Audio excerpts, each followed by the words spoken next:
میرے بندو، جنہوں نے اپنی جانوں پر زیادتی کی ہے، اللہ کی رحمت سے نا امید نہ ہونا۔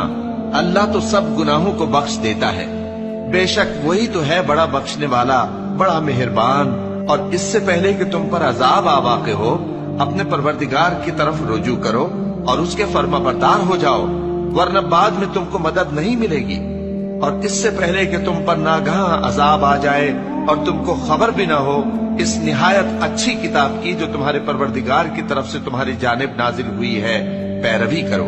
ایسا نہ ہو کہ اس وقت کوئی شخص کہنے لگے کہ ہائے اس کوتاہی پر افسوس ہے جو میں نے اللہ کا حق ماننے میں کی، اور میں تو ہنسی ہی کرتا رہا۔